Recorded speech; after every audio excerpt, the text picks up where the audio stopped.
Papa Tony Abdulai, Ubima Kubonai, Ndoko, Butiki, Papa Tai, Wanga Twin, Papa Tai, Tonta Blau, Fea Tai, Tungu, Tonta Musobe, Tuni Bona Caso, Mamana Wulu, Hello, my friend Sola. Imayo, I think I need to Sukulo, you need to sweat in and Napa, my opinion. Ndogo, ni etu sera furu, ni minema sola, Dimango to me, Maloya boy. Imayo, wani ne sera furu, e canetoni to Bulai, Tombena, Indinema. Ndogo, ni fendi good minai, Mashima, good day, to Neduna Tavenina. Imayo, I don't want to Mama Benyajila, Hali Nevesa Gojila, Walaya, the Tunyajila. Now we need a pick up for Neka Mama, put me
Partagez, partagez. Salam alaikum.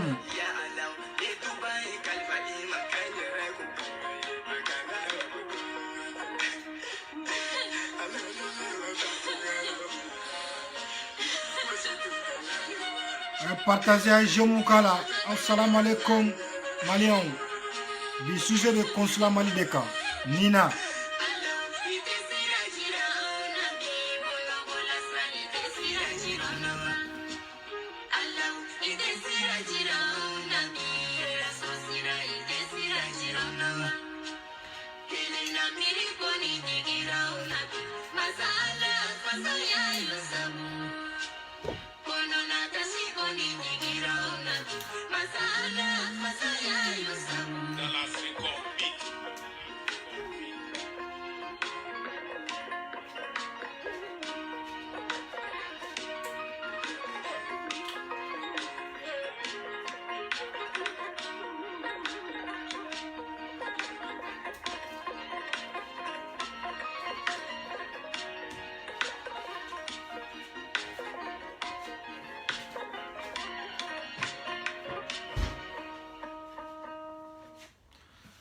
Assalamu alaikum Maliens. Aw bɛ sɔrɔ yɔrɔ yɔrɔ an ka foli ni an ka tanu a ɲɛsilen bɛ aw bɛɛ lajɛlen ma. Mali kɔnɔ ani Mali ko ka Malien den bɛ sɔrɔ yɔrɔ yɔrɔ an bɛ bɛɛ fo ka bɛɛ waleɲuman dɔn k'aw bɛɛ fo ni aw ka wagati hakɛw foli mu ni dan t'a la aw y'o de fɔ a kɛra tile fila ye aw n'aw ni ɲɔgɔn cɛ kosɛbɛ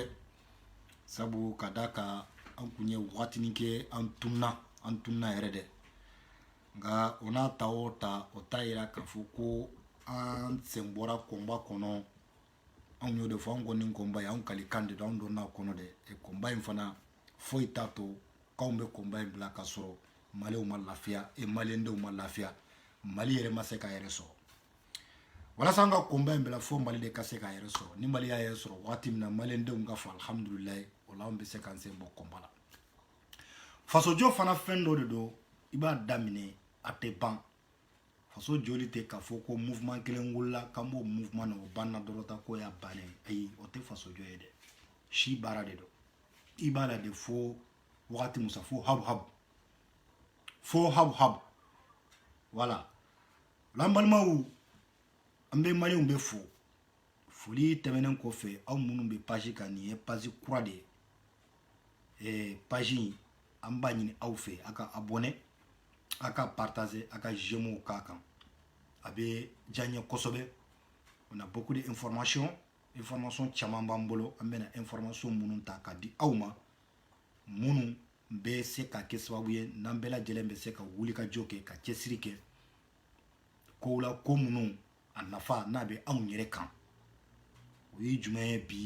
bi sigi kan de ye k'a fɔ ko an ka carte nina ko a bɛ taabolo mun kan an ka carte nina ko gɛlɛya mun b'a la jamana in kɔnɔ yan an maliyɛn minnu bɛ tunga la yan an bɛ degun mun sɔrɔ a kan an ka baara bɛ ka tiɲɛ ka sababu kɛ carte nina passeport tɛ ka sɔrɔ papier ko mun ye faransi papier a caman bɛ ka tiɲɛ ka sababu kɛ nin nina ko in ye dɔw yɛrɛ bɛ yen hali ka voyager u dɛsɛlen don komi an y'a fɔ aw ɲɛna kɔrɔlen rendez-vous bɛ mɔgɔ min bolo faransi kɔnɔ yan préfecture la yan sɛbɛn ko la walasa u ka se k'u ka sɛbɛn kow ɲɛnabɔ ala ni passeport u dɛsɛra ka ɲɛ sɔrɔ caman ka rendez-vous u bɛ ka tiɲɛ récépissé 6 mois récépissé 3 mois a bɛ maa caman bolo dɔw ta bɛ renouveler siɲɛ 2 siɲɛ 3 la autorité française olu ka accordé ka d'u ma mais a bɛ ka bosiw la ka sababu kɛ passeport tɛ ka sɔrɔ o passeport gɛlɛya fana ye nina ko fan fɛ nina n'u y'a ni passeport golo ɲɔgɔn na ko passeport biométrique ko n'o t'i bolo e tɛ se ka foyi ɲɛnabɔ o nina ko kɔlɔlɔ mun bɛ an ka bi jamana in kɔnɔ yan dabaribanko don maɲuman ko i yɛrɛ t'a dɔn i bɛ t'i ko min ka t'i jaabi bi an bɛ wagati min na sisan n bɔra consulat di Mali kɔnɔ n donna so kɔnɔ a tɛ 1 heure de ta yɛrɛ bɔ n ye fɛn ye ɲɛ na ka fɛn mɛn n tulo la o ye ne yɛrɛ dabariya ban de pewu ne yɛrɛ t'a dɔn maliyɛn den anw fana bɛ diɲɛ kɔnɔ ten ba komi diɲɛ jamanadenw fana b'u diɲɛ kɔnɔ cogoya min na ba ne ma faamuya daliba ɲɛ sinɔgɔ ta ɲɛ ka sababu kɛ passeport ko ye daliba ɲɛ sinɔgɔ ta ɲɛ ka sababu kɛ passeport ko ye n'anw bɛ baarakɛyɔrɔ la an bɛ hami ni mun ye passeport n'anw bɛ sira la ka taa baarakɛyɔrɔ la hami foyi tɛ anw na passeport n'an b'an ka so kɔnɔ passeport k'an sigilen to dumuni kun na passeport nin passeport ko kɛra sababu ye maa caman sigira tunga la yan san 2 san 3 san 4 san 5 u dɛsɛra ka taa ka t'u ka balimaw ye ka t'u ɲɛ da u musow la ka t'u ɲɛ da u denw na ka t'u ɲɛ da u faw n'u baw la et pourtant u ka citation fana bɛ kaɲi u ka papier b'u bolo yan mais ala ni nina ko kɔlɔlɔ o de gɛlɛya filɛ ka se an bɛɛ ma jamana in kɔnɔ yan caman kɛra sans papier ala ni nin passeport ko caman ka baara tiɲɛna ala ni nin passeport ko caman y'a ka du perdu yan ala ni nin passeport ko passeport biométrique fana a ka ɲi kɛ ka jamanadenw walasa k'u bɛ identifier i ka dossier ka kɛ kelen ye passeport 2 3 kana sɔrɔ i tɔgɔ la passeport 1 o ka sɔrɔ i tɔgɔ la o ka ɲi kɛ mais ka kɛ kɔlɔlɔ fana ye jamanadenw fana ma fo ka taa fɔ jamanadenw ka fɛn dɔw fana ka tiɲɛ ni jamana ɲɛmɔgɔw ma lajɛ a tɛ ɲa dɛ minnu bɛ Mali kɔnɔ an kan tɛ olu ma aw minnu bɛ tunga la yan an kan bɛ anw de ma a tɔɔrɔ b'an kan dɛ maɲumako b'an kan dɛ aw minnu bɛ tunga la yan bi bi in na bilahi lezine Francis séjour o sɔrɔli ka nɔgɔn ni Mali passeport ye bi ka Francis séjour k'a sɔrɔ i tɛgɛ kɔnɔ bilahi lezine o sɔrɔli o ka nɔgɔn ni Mali passeport ye bi an bɛ yɔrɔ min na bi ɲɛ foyi tɛ Mali passeport la a sɔrɔli kaba nɔgɔ i ka taa i ka taa kaba nɔgɔ gosi sanfɛ ka jigin de o ka nɔgɔn i ka Mali passeport sɔrɔ bi e jamanaden yɛrɛ mana fɔ k'i ka jamana yɛrɛ kɔnɔ i ka tɛ sɛbɛn ta ye o bɛ lakali min i yɛrɛ ka jamana i wolola jamana mun kɔnɔ ka mɔ ye k'i ka fɛn bɛɛ kɛ k'i ka kalan kɛ k'i ka denmisɛnninya bɛɛ kɛ jamana mun kɔnɔ k'i ka tila ka kɛ sɛbɛn ta ye o jamana kɔnɔ k'o jamana ka sɛbɛn k'i tɛ se k'o sɔrɔ a maɲumako filɛ dɛ balimaw maɲumako filɛ dɛ an ma sigi ten de ba toujours ka nin ko in lajɛ n'an tɛ se ka wuli ka jɔ kɛ ba an bɛ nin ko in lajɛ ten de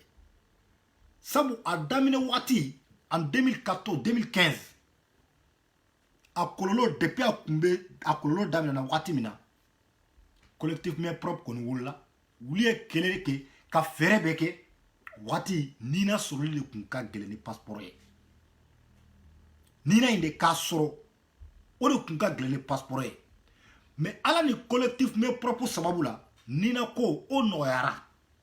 parce que yɔrɔ dira Bondi maa caman taara a ka enregistrement kɛ Bondi fichier sɔrɔla carte sɔrɔla a mɛ bi an bɛ yɔrɔ min na an tɛ nina ko jɔrɔ la dɛ an tɛ fichier ko jɔrɔ la dɛ sabu n'i taara enregistrement kɛ bi dɔgɔkun kelen u bɛ fichier ta k'a d'e ma an t'o jɔrɔ la dɛ an bɛ mun jɔrɔ la o de ye passeport ye mɔgɔ min ka passeport dɔnnen don consulat kɔnɔ bi dɔw bɛ san kelen dɔw bɛ san fila dɔw bɛ kalo naani kalo duuru u dɛsɛra ka ɲɛ sɔrɔ foyi la a Maliw m'an bɛ ɲɔgɔn dɔn n bɛ ka kuma mun fɔ a bɛ ka kuma in faamuya kosɛbɛ Mali ka sɛbɛn ko an bɛ ɲɔgɔn dɔn a la kosɛbɛ bilahi an bɛ ɲɔgɔn dɔn a la fɛn dɔ bɛ yen ka nɔgɔya jamanadenw ye k'u ka ko dilan lafiya kɔnɔ o ka fisa k'a fɔ k'i ka fɛn dɔ ta ni diyagoya ye k'a fɔ k'i ka jamanaden ni debu n'an m'o lajɛ ça va pas dɛ Mali de kɛra sisan maliden kelen pièce 4 o de bɛ présenter pièce 4 passeport carte consulaire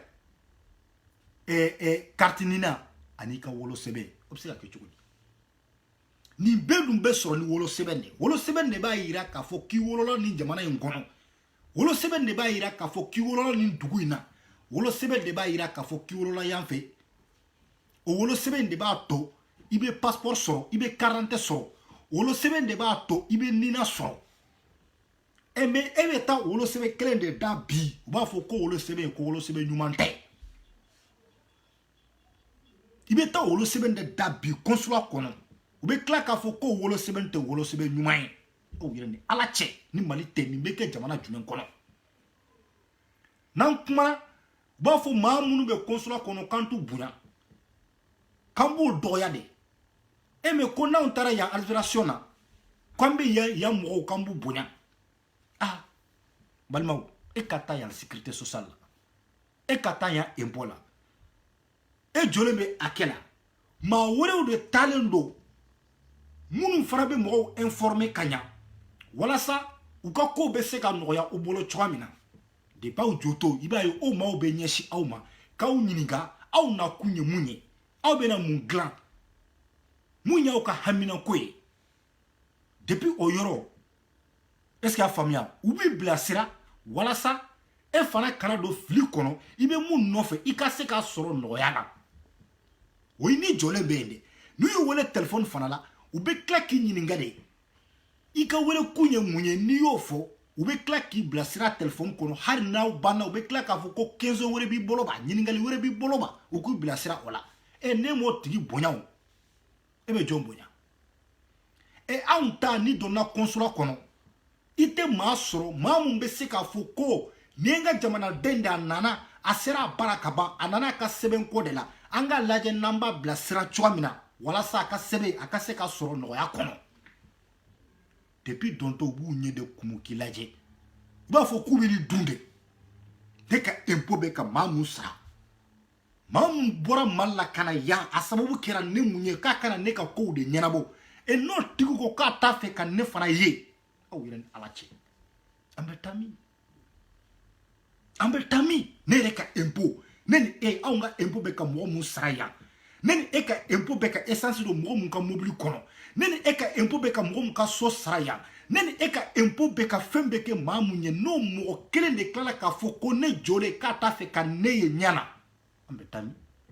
on se pose la question k'an k'u bonya est-ce que olu ye anw bonya est-ce que olu y'a dɔn k'u nakun ye anw de est-ce que olu y'a dɔn ko olu bɛ baara mun na anw de ka u bɛ ka anw de ka baara kɛ ban est-ce que olu y'o dɔn et n'olu m'o dɔn anw b'u bonya cogo di anw b'u bonya cogo di aw yɛrɛ ni Ala cɛ anw b'u bonya cogo di maa fɔlɔ mun kan ka anw bonya olu de don anw fana bɛ bonyamasegin ta ka segin u ma ka d'a kan u bɛ anw de ka baara la u nana anw de kama anw de ka service kan ka o de kɛ anw de ka impôt de b'u k'u sara n'olu sigilen don u ka so kɔnɔ ko alhamdulilayi Ala ni anw e bɛ taa passeport bɔ normal est-ce que y'a faamuya 86 € et quelques n'i taara sara banque la o ye passeport normal de et n'i ko ko i bɛ passeport bɔ kalo a ka se ka na dɔgɔkun kelen presque 300 et quelques euros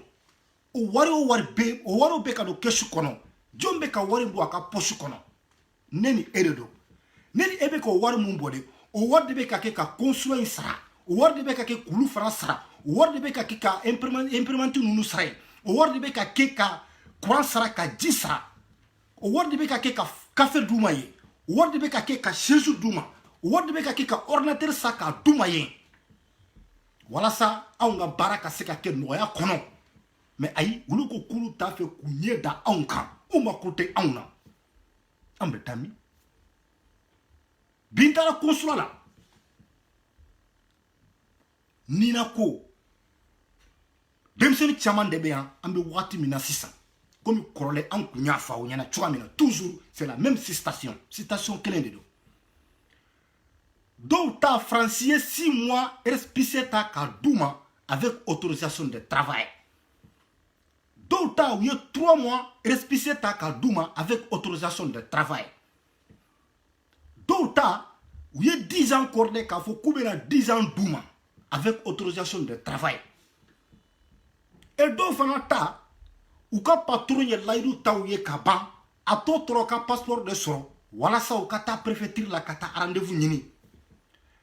et dɔw fana ta u ka passeport kun b'u bolo u ka sɛbɛnw fana kun b'u bolo passeport de date banna u bɛ ka jɔrɔ n bɛ taa n ka sɛbɛn mun ye faransi ta ye n bɛ taa renouveler cogoya min na dɔw fana ta bɛ o kan kelen de kɔnɔ mun bɛ yen erreur mun bɛ yen o erreur an bɛna n da don o de la pourquoi n'o erreur n'a tɛ se ka ɲɛnabɔ balimaw n bɛna exemple ta k'a d'aw ma o yɔrɔ la direct kartinina ko tun bɛ daminɛ Mali kɔnɔ waati min na est-ce que Mali autorité u ye temps ta temps mun n'u kan ka malidenw bɛ sensibiliser k'u lafaamuya kartinina ko in na kartinina yɛrɛ nafa mun b'a la kartinina yɛrɛ a nakun ye mun ye kartinina jɔyɔrɔ mun b'a la walasa maliyɛnden bɛɛ ka taa ta kelen kelen o nafa n'o jɔyɔrɔ kosɔn est-ce que Mali autorité sera ka temps ta 1 an ɲɔgɔn na ou 6 mois ɲɔgɔn na k'o expliquer maliyɛnw ye ba là c'est la question jaabi bɛ yen de caman bɛ yen k'a fɔ ko erreur bɛ ka kɛ ko erreur bɛ dɔw anw na parce que ko dɔw y'u ka si di u ma kan ka si mun di dɔw ye dɔ bɔ u si la dɔw y'u tɔgɔ changer et dɔw y'u dugu changer dɔw y'a kɛ ten nous on est là en France anw bɛ Europe de kɔnɔ an ye Europe jamana caman kɛ an b'a dɔn n'u bɛ na ni fɛn dɔ ye fɛn mun ni sariya don a kɛra sɛbɛnko ye o a kɛra fɛn fɛn ye u b'a ɲini fɔlɔ de ka san 1 ɲɔgɔnna ta walasa ka expliquer u ka jamanadenw ye jamanadenw ka se k'a faamuya fɔlɔ u dɔnyɔrɔ n'u bɔyɔrɔ u ka se k'o dɔn o ko la n'u y'o dɔn waati min na de après u bɛ na k'a baara daminɛ tɛ m'anw ta kartinina kun bɛ na waati min na cunan ka de ko carte électeur a daminɛna ten de ko voter carte de don ko carte électeur de don kartinina ATT ala ka hinala ala ka daro sumaya k'a ye baara caman kɛ a ye tɔɔrɔ fana tan kan a ye tɔɔrɔ dɔ fana to an kan yan Mali kɔnɔ dɛ ATT de nana ni nina ko in ye a salen an bɛ kulela ko ATT ye baara caman kɛ ATT ye cɛsiri caman kɛ ATT sara kaburu kɔnɔ ala ka hinɛ la k'i daro sumaya n'i ye tɔɔrɔ fana to an kan Mali kɔnɔ bi dɛ i ye degun dɔ fana to an kan bi o degun in an dɛsɛra ka ɲɛ sɔrɔ foyi la dɛ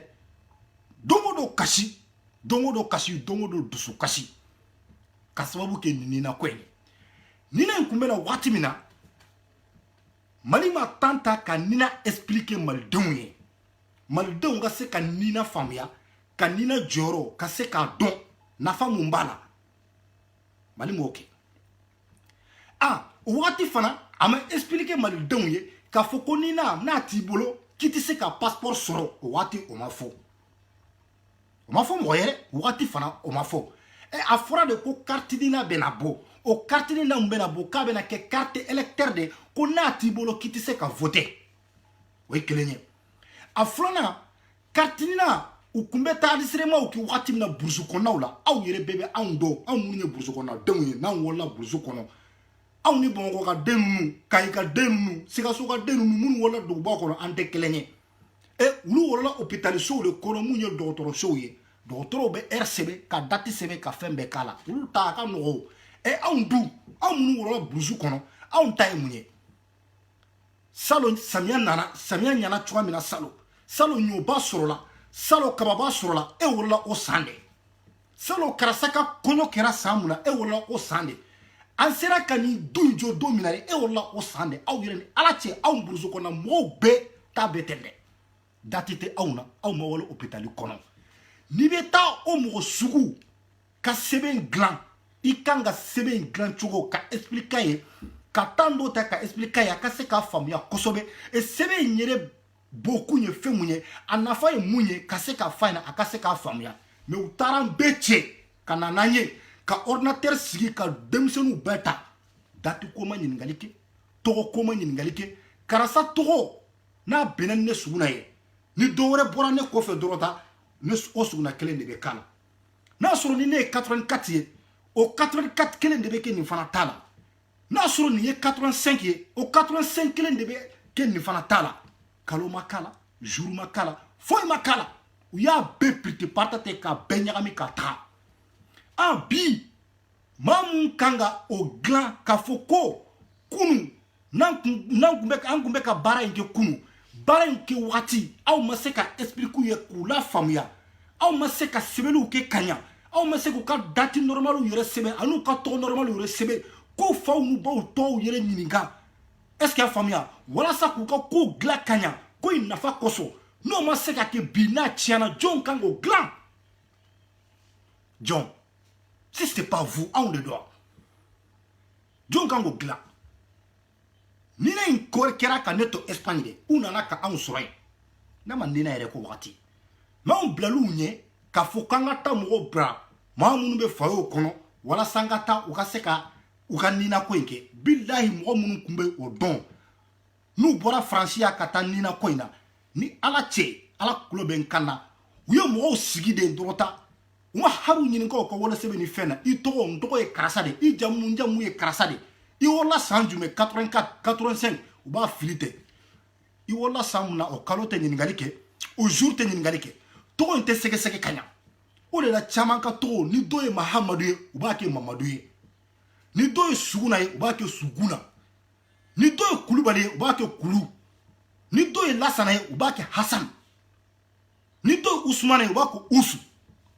bon nin bɛɛ erreur kɛra est ce que anw de ka erreur de don ba olu de ka erreur de don olu kulu de kan ka nin bɛɛ rectifier sisan ka nin bɛɛ dilan walasa jamanadenw bɛ se ka lafiya cogoya min na u y'u ban o fana la bi k'o tɛ kɛ maa mun bɛ consulat la mun bɛ taa ka document corriger bi dan yɛrɛ t'a la a bɛɛ défaut filɛ nin ye a bɛɛ défaut filɛ nin ye an bɔr'o la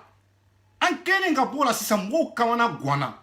cogoya t'u bolo u t'a dɔn u bɛ mun kɛ nina ni passeport u nana k'u gulon ɲɔgɔn na ko passeport biométrique ko ka malidenw ni diɲɛ jamanadenw ko k'an bɔ ɲɔgɔn na ko k'an bɔ ɲɔgɔn na ne yɛrɛ u ye nin kuma fɔ don min na ne yɛrɛ dabaliya banna ne ko tuma no aw ni diɲɛ jamanadenw to an kun bɛ ɲɔgɔn na de ba n'aw bɛ n'an bɔ ɲɔgɔn na n'aw bɛ n'an bɔ ɲɔgɔn na aw bɛ n'an bɔ ɲɔgɔn na nin cogo in de la ba kana an fana ta tiɲɛ k'u bɛ n'an bɔ ɲɔgɔn na awa o bɔ ɲɔgɔn na sen fɛ sa u ye nina ani passeport u y'o gulo ɲɔgɔn na k'o kɔrɔsɛ ɲɔgɔn na ko ni fichier nina t'i bolo ni carte nina t'i bolo i tɛ se ka passeport sɔrɔ mais maintenant mɔgɔ hakilila jigin a ma daminɛ ten fɔlɔ u kɛlen k'o kɛ en 2015 kana bila 2016 u ye passeport minɛ ka sɔgɔ ka passeport datugu maliyɛndenw ye waati la consulat du Mali n'i bɛ taa passeport déposer 60 personnes u b'o de ta journée kɔnɔ u b'o 60 personnes mun ta journée kɔnɔ i bɛ taa si de depuis 15 heures i bɛ taa si consulat la de walasa o 60 personnes i ka se ka ye o kɔnɔ bilahi a ye ɲininkali kɛ en 2015 2016 ka taa bila fɔ 17 o de ye collectif mes propres mɔgɔw o de y'u lamoti maaw tun bɛ fɔ province wɛrɛw la ka na hôteliw ta yan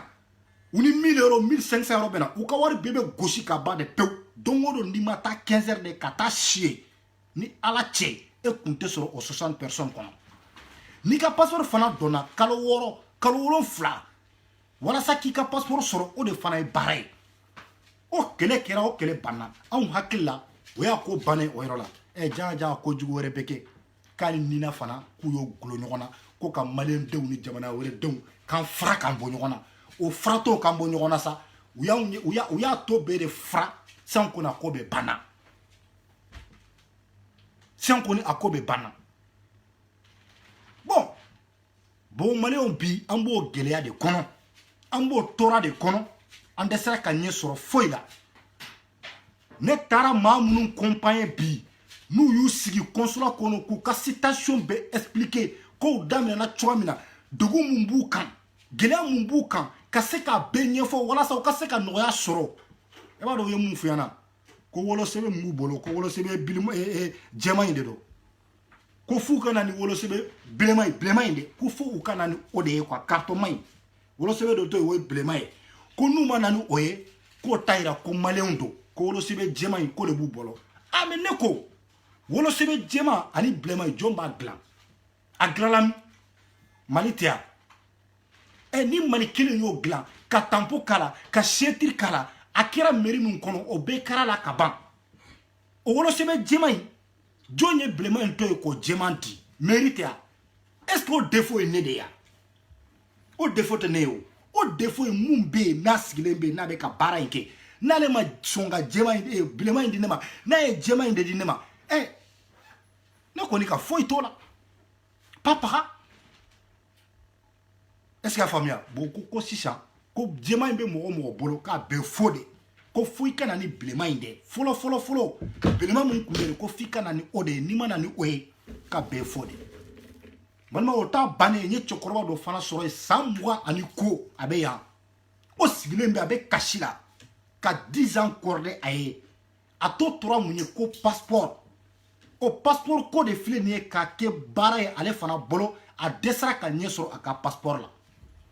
n ye maa wɛrɛw sɔrɔ yen o fana ko k'olu ye 1 million et quelque de sara mɔgɔw ye kɔrɔfinna fo Mali kɔnɔ walasa ka fichier dɔ dilan o fichier fana nana dɛ k'o fichier fana ye faux de u yɛrɛ da nin da 1 million et quelque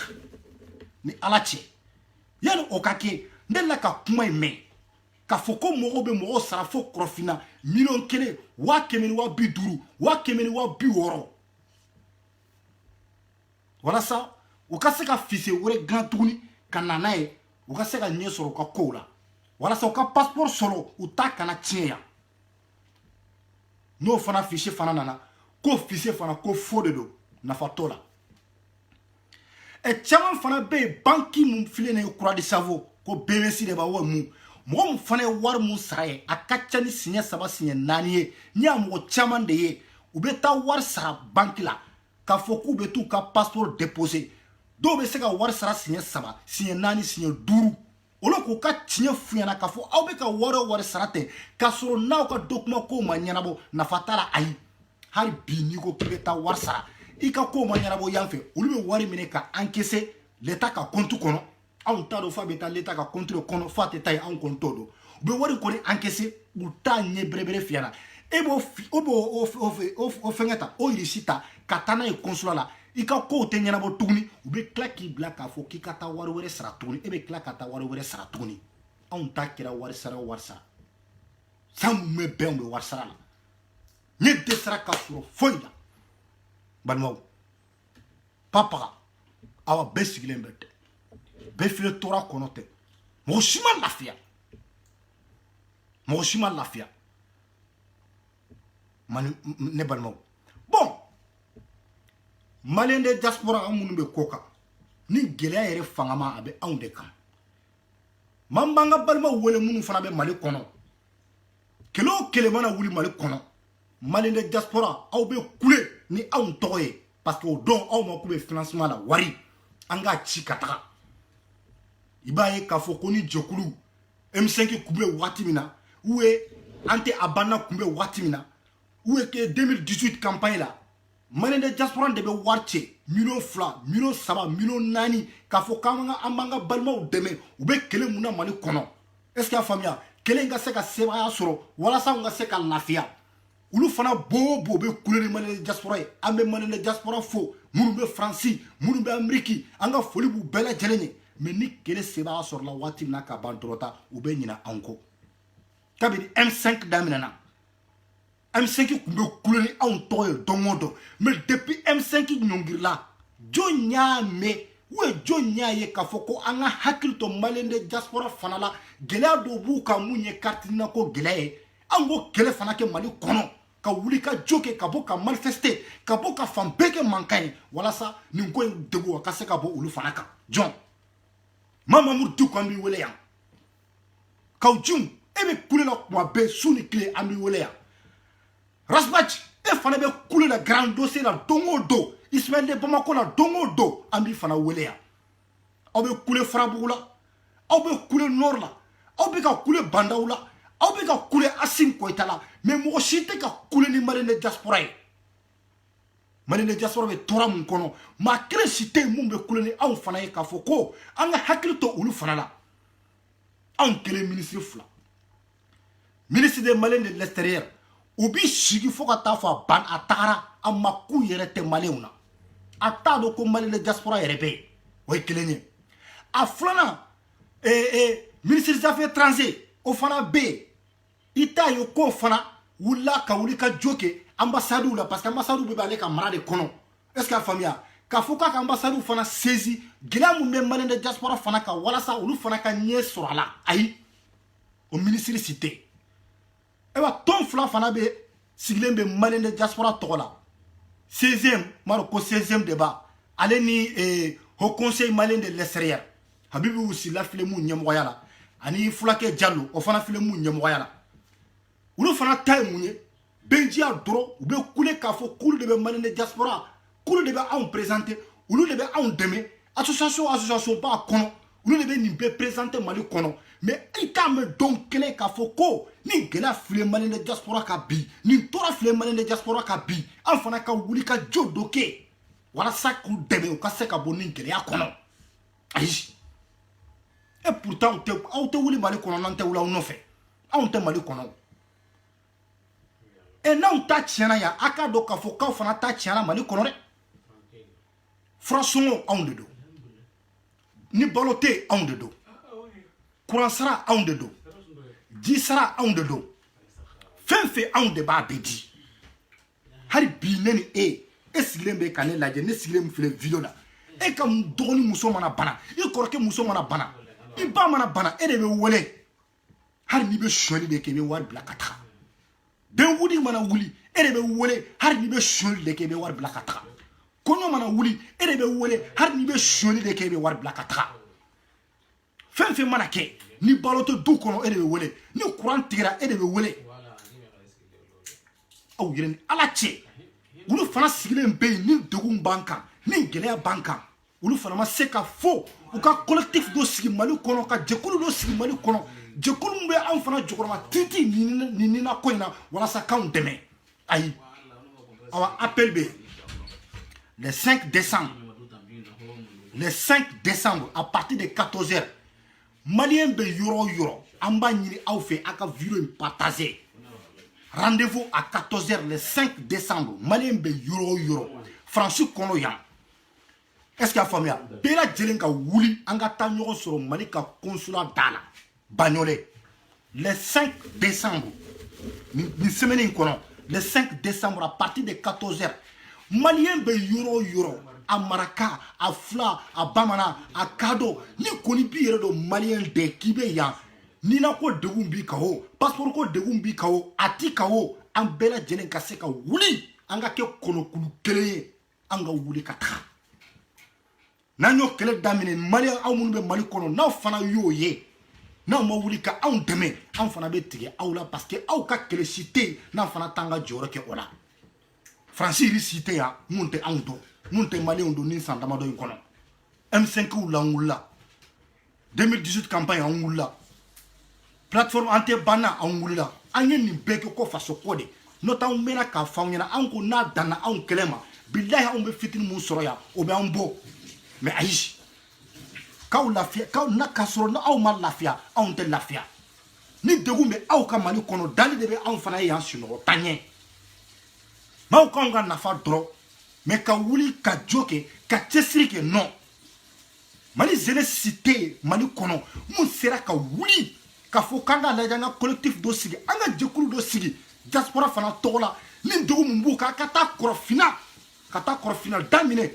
Même un journée, ka boko mi kono kulu kata korofina, ka fo ka unana de, passeport ko ni na ko aka bonogona parce que tungranke o segana, mal de torlembe tungala. Francis Doronte. Ni tara jamana kono, mal de bebe kuleni ni kuma kan kelende, passeport ni nina, o ka se ka bonogona. Passeport biométrique be jamana bela. Abe Sénégali, ite Sénégal ka demouye ou be kule ou ta no fete. Abe Côte d'Ivoire bimotrique be Guinée, Niger, Burkina, bimotrique be Nibela, hari Francien, bimotrique be yan. Mais moi aussi te coulé, ni ataye. On hakilla. Ni wolo sebe bibolo kaba. Ibe mali koneka 40 bibolo. Wala mebe tonga ka 40 consulaire bibolo. Ebe seka passeport bimotrique soro kasoro, passeport e kasoro carte ni nate. Na soro ni bimotrique code do. Ibe seka soro ni oye kasoro te. Ni défaut banga document la o te se ka nyanabo o te se ka corriger chogo sila conseil fallait faire dossier la tête a be ka corriger mais nous la ka nyero nodo au notere ou le nodo parce que damine watu ma informé kanya a damine watu ma bara nke kanya ya mea wanya pelke ko infana ya émission de ro na damine nan ndana ko blatende ako fana te blatende dongo dambe dofo na fanga lafia de fana ka lafia de an fana mal donde an fana ka hakke de be sara an fana ka impôt de be sara an be ma joli de balo mali kono an ga mo joli ka impôt sara mali kono hari voter an te voter har an ga voter an ga voix an be voter mukere an ga voix te jate l'élection sera an be voter mukande ate jate bandau an bi appeler ni yoroina Asim Goïta ambi appelé ni yoroina. Yani aka kel dongo do photo ta baye. Yani aka kel dongo do kado avion kono ya fo Jack Boer. Yani aka ta fo dongo do be dugu la yanfe. Ayake ala kama ay miri an fanala. Mouktal Wan premier ministre ayake ala kama il faudrait qu'un ministre de Malien de l'extérieur uko wele iko anasigi. Dogu mumbe an fanaka e ka se kan deme. Est-ce qu'il y a famille? Ani kafo tomunumbe vidéo ambena blaya haketo be kuma kono mais natolo on m'a pressé. Rendez-vous